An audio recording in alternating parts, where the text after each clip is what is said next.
लीजिए सुनिए रविन्द्रनाथ टैगोर के लिखे उपन्यास चोखेर बाली के हिंदी अनुवाद आँख की किरकिरी का भाग 20 मेरी यानी समीर गोस्वामी की आवाज में। इस बीच में और भी एक चिट्ठी आ पहुंची। उसमें लिखा था, तुमने मेरी चिट्ठी का जवाब नहीं दिया। अच्छा ही किया। ठीक बातें तो लिखने में नहीं आती। तुम्हारा जो जवाब है उसे मैं मन ही मन समझे लेती हूं। भक्त जब अपने देवता को पुकारता है तो देवता क्या मुंह की बातों से जवाब देते हैं। आशा है दुखिया का विल्व पत्र चरणों में स्थान पा चुका होगा।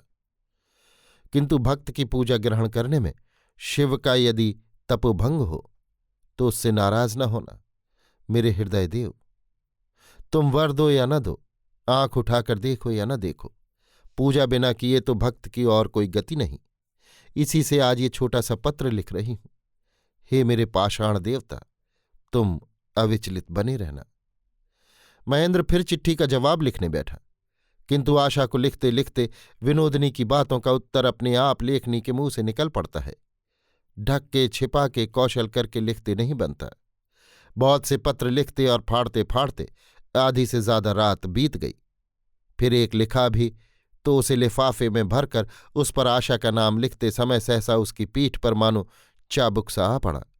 मानो कोई बोल उठा, अरे पाखंडी, विश्वासघातक, विश्वस्त बालिका से ऐसी प्रताड़ना, ऐसी धोखेबाजी। महेंद्र ने उस चिट्ठी के सैकड़ों टुकड़े कर डाले और बाकी की रात उसने टेबल पर अपने दोनों हाथ रखकर उन पर अपना मुंह रखकर अपने आप को मानो अपनी दृष्टि से छिपाने की कोशिश में बिता दी। फिर तीसरा पत्र आया। अब की बार लिखा है, जो बिल्कुल ही रूठना नहीं जानता वो क्या प्यार करता है। अपने प्रेम को अगर मैं अनादर अपमान से बचा कर न रख सकी तो उस प्रेम को मैं तुम्हें दूंगी कैसे। तुम्हारे मन को शायद मैं ठीक से समझ नहीं सकी हूं, इसी से इतना साहस कर रही हूं।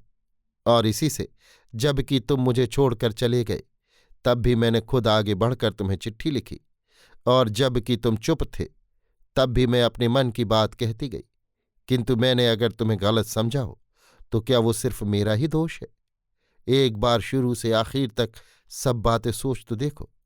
मैंने जो कुछ समझा था सो क्या तुम्ही ने नहीं समझाया।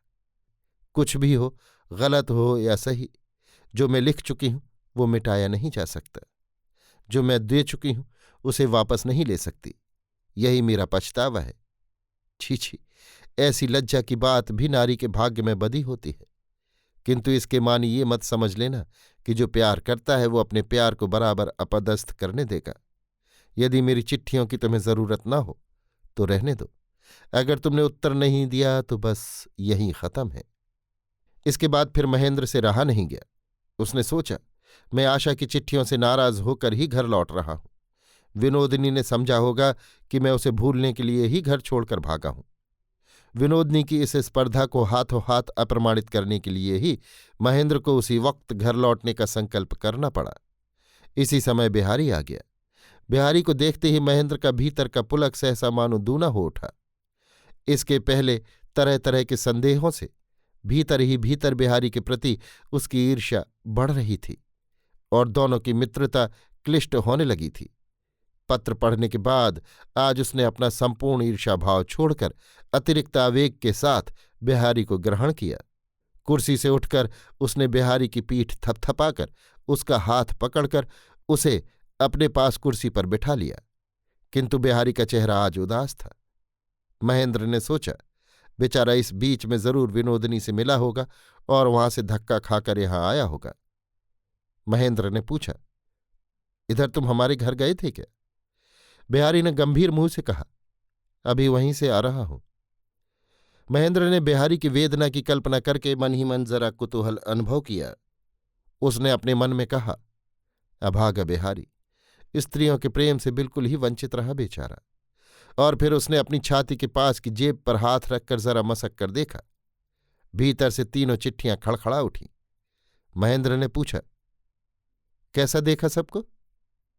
बिहारी ने उसकी बात का कोई जवाब न देकर पूछा, घर छोड़कर तुम यहां कैसे? महेंद्र ने कहा, आजकल जो प्रायः नाइट ड्यूटी पड़ती है इसलिए घर से आने जाने में बड़ी परेशानी होती थी। बिहारी ने कहा, इसके पहले भी तो नाइट ड्यूटी पड़ा करती थी, तब तो तुम्हें घर छोड़ते नहीं देखा।